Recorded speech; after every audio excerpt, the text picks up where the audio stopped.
Nous sommes très heureux de nous retrouver aujourd'hui dans la région de Dakhla Oued Dahab. Juste après, bien entendu, cette résolution très importante du Conseil de sécurité des Nations Unies. J'en ai discuté la semaine dernière justement avec le secrétaire général des Nations Unies, M. Antonio Guterres, en marge de la COP à Belém. Et c'était une occasion de rappeler toute la joie que tout le peuple marocain, tout le peuple marocain a accueilli cette décision du Conseil de sécurité.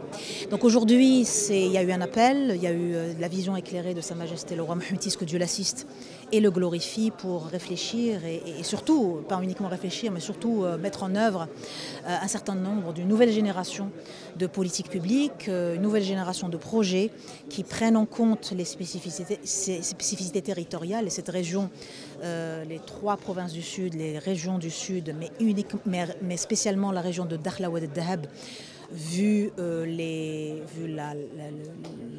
beaux facteurs de capacité dans les énergies renouvelables, les capacités exceptionnelles en termes d'infrastructures, les capacités exceptionnelles en termes de développement et de valorisation des métaux et minerais, mais également son rôle en tant que corridor unique entre l'Afrique de l'Ouest, la vision atlantique de Sa Majesté l'Ainsro, qui insiste sur l'importance de désenclaver justement l'Afrique. Et le désenclavement de l'Afrique passera justement par le développement des provinces du Sud. Donc vous savez que nous sommes en train de travailler sur l'interconnexion électrique avec la Mauritanie, vous savez que nous sommes en train de travailler d'arrache-pied sur le gazoduc Afrique-Atlantique. Ce ne sont que des exemples de l'importance de l'intégration régionale dans laquelle la région de Dakhla Oued Dahab est au centre et au cœur de ce développement. Le port également joue un rôle très important dans cette connectivité et c'est très important, et vous serez, j'espère, avec nous le 24 novembre où nous allons asseoir ce cadre ESG avec mes partenaires et mes homologues ministres africains des mines. Ce cadre ESG permettra d'asseoir une nouvelle manière de financer les projets miniers, de valoriser les métaux et minerais, pas uniquement stratégiques et critiques, même les minerais de fer, etc.,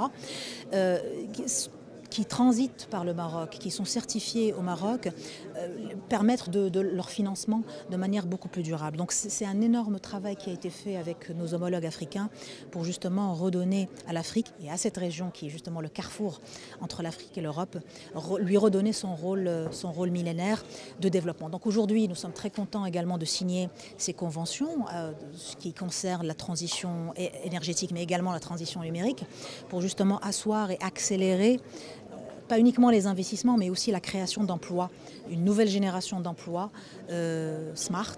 Alors ce mot a été un peu galvaudé, mais une nouvelle génération d'emplois qui permettent de faire le lien entre la transition numérique et la transition énergétique. Parce que finalement aujourd'hui, si je prends juste l'exemple de l'efficacité énergétique, qui est le principal moteur de création d'emplois dans le secteur énergétique, on ne pourra pas le faire sans vraie transition digitale pour avoir justement des réseaux qui soient intelligents, une consommation énergétique qui soit intelligente, une production de l'énergie qui soit intelligente. Donc aujourd'hui, on est très content de pouvoir justement, je n'aime pas trop le mot laboratoire, mais vraiment permettre à la région de Dakhla de démontrer que ce modèle de développement durable, intelligent et accéléré est possible et qu'on peut en 5 ans déployer des investissements et des créations d'emplois équivalentes à ce que nous avons déployé pendant les 20 dernières années. Amel Fellah Sghrouchni, ministre de la Transition numérique et de la réforme de l'administration. Je suis heureuse d'être là aujourd'hui à Dakhla pour différentes raisons. D'abord, nous fêtons le 50e anniversaire de la Marche verte, qui est un événement très heureux et très intéressant et qui vient conforter notre présence ici. Et la deuxième raison pour laquelle je suis très heureuse, c'est la signature de 2 conventions, de 2 accords de partenariat avec la région, avec la Wilaya, avec l'Université Ibn Zohr, avec le ministère de la Transition énergétique et du développement durable. Alors ces 2 projets sont des projets d'envergure et très structurants. Le premier, c'est un institut Jazari dédié à l'intelligence artificielle et la transition énergétique, pour lequel nous allons lancer très vite, avec l'université, les chercheurs, les start-upers, etc., un ensemble d'appels à manifestation d'intérêt pour développer des projets basés sur la recherche et développement, la R&D, pour créer des solutions innovantes qui nous permettront d'abord de résoudre des problèmes, mais aussi de fabriquer des solutions capables d'être exportées et d'aller vers le marché. Alors notre marché régional, mais aussi international. La deuxième convention qui est très intéressante, c'est la création, donc en juillet dernier, en marge des Assises nationales de l'intelligence artificielle, j'avais signé avec Madame la ministre Leila Ben Ali pour la création d'un data center nouvelle génération avec une capacité inégalée aujourd'hui sur le continent, 500 MW. Et ce data center qui a eu aujourd'hui, il a été baptisé Igoudar, qui veut dire grenier, pour stocker les données, pour Khazan, بالعربية.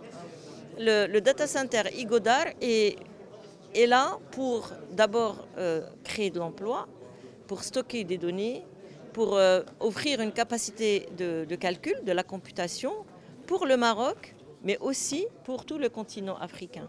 Et pourquoi le continent africain? Parce qu'en septembre dernier, à l'Assemblée générale des Nations Unies, le 26 septembre, nous avons été choisis et nous avons signé pour que le Maroc puisse être un hub digital de l'intelligence artificielle et des sciences des données. Ce projet qui s'appelle D4SD, ou en français Digital for Sustainable Development, c'est un projet qui vise à faire du Maroc un véritable leader régional dans le domaine de l'intelligence artificielle et des sciences des données. Alors comme vous le savez, nous avons énormément d'initiatives autour de l'intelligence artificielle et nous espérons qu'avec ces nouvelles infrastructures que nous mettons en place, en partenariat avec la région, avec la wilaya, avec tous les partenaires ici, que nous puissions rendre concrète cette ambition de leadership sur le continent africain.